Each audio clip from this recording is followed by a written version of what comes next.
Hello everyone, আসসালামু আলাইকুম। সবাই কেমন আছেন? আশা করি ভালো আছেন। আজকে শেয়ার করব গোল বডি দিয়ে কত সুন্দর একটা ডিজাইন করে জামা বানিয়েছি, এটারই সেলাই ভিডিও। আর এর আগে শেয়ার করেছিলাম কাটিং ভিডিও। আজকে আমি সম্পূর্ণ সেলাই ভিডিও শেয়ার করব আর সম্পূর্ণ ডিটেলসে শেয়ার করব, তাহলে অনেক সহজে শিখতে পারবেন। দেখুন আমি গোল বডিটা, এখন আমি এটার মধ্যে যে কুচিটা বসাবো সেই কুচিটা সেলাই করে নিচ্ছি। আর কুচিটা কিন্তু আমি দুইটা কাপড় নিয়ে একসাথে জোড়া দিয়ে পরে কিন্তু এভাবে বর্ডার দিয়ে সেলাই করে নিচ্ছি। ঠিক আছে, একটা সাইড কিন্তু সেলাই করা থাকবে। এখন আমি কুচি দিয়ে নিচ্ছি, একটু ঘন করে করে কুচি দিচ্ছি। আর আপনারা কুচি দেওয়ার পরে মেপে নেবেন যে আপনাদের পুরো গোল রাউন্ডের মধ্যে বডির মধ্যে লেসটা মানে এই কুচিটা বসে কিনা। দেখুন এভাবে আমি ঘুরিয়ে ঘুরিয়ে এই কুচিটা বসিয়ে দিব। আর আমি যেভাবে সেলাই ভিডিওটা শেয়ার করছি, এভাবে যদি আপনারা বাচ্চাদের জামাগুলো বানান, দেখবেন অনেক বেশি সুন্দর হবে, সুন্দর ফিনিশিং হবে।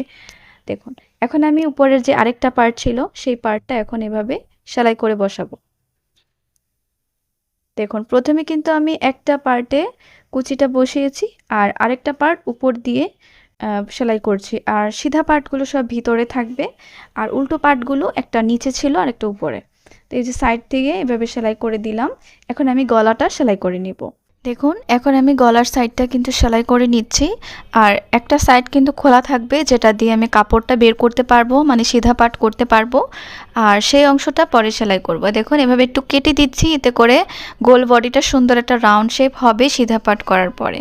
আর আমি একটা খোপার কাঠির সাহায্যে এটা আমি সিধা পাট করে নিচ্ছি।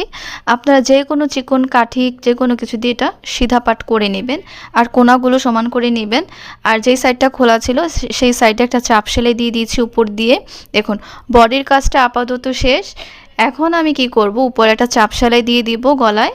এখন আমি এই যে পিছনে যেহেতু একটু বোতাম ঘরের জন্য একটু এক্সট্রা কাপড় রেখেছিলাম, সেটা ভাঁজ করে এখন আমি 4টা ভাঁজ করলাম। এখন আমি দেখব কোথায় আমি কাপড়টা বসাবো, সেটা দাগ দিয়ে দিচ্ছি 3.5 ইঞ্চি পরিমাণে। 3.5 ইঞ্চি পরিমাণে দাগ দিয়ে দিয়েছি 4টা সাইডের সামনে পিছে, ডান সাইডের সামনে পিছে, বাম সাইডের সামনে পিছে, এভাবে 3.5 ইঞ্চি পরিমাণ লম্বা নিয়ে দাগ দিয়েছি। এখন আমি কুচির কাপড়টা কেটে নিয়েছি, একটা ভাঁজ করে আমি সেলাই করে দিচ্ছি। এখানে তো আর পাইপিং দেওয়া যাবে না, তো এভাবে ভাঁজ করে সেলাই করার যে সুন্দর একটা লেস কিনে এনেছিলাম। তো ভেবেছিলাম স্টোনের আনবো, কিন্তু এই কালারের মধ্যে স্টোনের কোনো লেস পাইনি, যে কারণে স্টোন ছাড়া মিষ্টি কালারের একটা লেস এনেছি। আর এই জামার তো কাটিং ভিডিও শেয়ার করেছিলাম, অনেকেই পছন্দ করেছিল। তো ফেসবুক পেজেও ভিডিওটা আপলোড করেছিলাম, অনেকেই পছন্দ করেছিল। কিন্তু কি কারণে হঠাৎ করে আমার চ্যানেলটা মানে আইডিটা চলে গেছে, সাসপেন্ড করে দিয়েছে। আমি যখন সেলফি ভেরিফিকেশন করতে চেয়েছিলাম তখনই আমার আইডিটা সাসপেন্ড করে দিয়েছে। আমি জানি না কেন, কেউ হয়তো আমার আইডিটা হ্যাক করেছে, যে কারণে দেখি আমি চেষ্টা করছি আইডিটা ফিরিয়ে আনার জন্য। সবাই দোয়া করবেন। তো আমি আবারও আগের মতো যদি আইডিটা ফিরে আসে আবারও আইডিতে ভিডিও আপলোড করতে পারবো। দেখুন এভাবে কুচি দিয়ে দিচ্ছি, এটা হচ্ছে বডির পার্টটা, কুচিটা আলাদা দিয়ে দিচ্ছি। আর কিছুদিন আগেও কিন্তু আমার ইউটিউব চ্যানেলে এরকম একটা সমস্যা হয়েছিল, স্ট্রাইক দিয়েছিল 3টা। তো স্ট্রাইক দেওয়াতে আমার চ্যানেল ডিলিট হয়ে গিয়েছিল, যেটা আমি অনেক কিছু করার পরে, মানে অনেক কিছু আসলে কখনো কিন্তু ডিলিট হওয়া চ্যানেল কোনো দিন কখনোই ফিরে পাওয়া যায় না। ভাগ্য ভালো, যে কারণে আমার প্রমাণ ছিল, শক্ত প্রমাণ ছিল, যে কারণে আমার আইডিটা আমি 1.5 মাস পর ফিরে পেয়ে গেছি। এর জন্য অনেক আলহামদুলিল্লাহ। তো আমি আসলে কোনোখানেই কোনো ভুল কোনো কাজ করিনি, যে কারণে আমার আইডিটা চলে যাবে। তো ফেসবুকেও আমি কিছু করিনি, কিন্তু ওনারা ফেসবুকটা সাসপেন্ড করে দিয়েছে।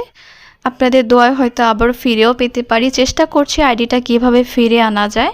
দেখুন আমি কিন্তু লেসটা মানে গলার মধ্যে 2টা লাইনে লেস 2টা বসিয়ে দিয়েছি। তো এখন আমি বডির কাপড়টা কিন্তু বসিয়েছি, আপনারা দেখেছেন, সাইডের সেলাইটাও করে দিয়েছি, এখন নিচের বর্ডারের সেলাইটা করে দিয়েছি। আর এই জামাটা অনেক বেশি সুন্দর হয়েছে, আপনাদের বাচ্চাকেও কিন্তু বানিয়ে পরাতে পারেন। আর এই ভিডিওটা একটু বড় করেছি ডিটেলসে, কারণ অন্য সব ভিডিওগুলো অনেক বেশি তাড়াহুড়ো করে শেয়ার করেছি, যে কারণে ভিডিওটা ছোট ছিল। এটা একটু ক্লিয়ার বোঝানোর জন্য ভিডিওটা একটু বড় করেছি। আর ভিডিওতে অনেক কথাই বলেছি, ভুল হলে ক্ষমা করে দিবেন। দেখুন এখানে আমি ফুক লাগিয়ে দিচ্ছি বডিতে। তো সবাই ভালো থাকবেন, আল্লাহ হাফেজ।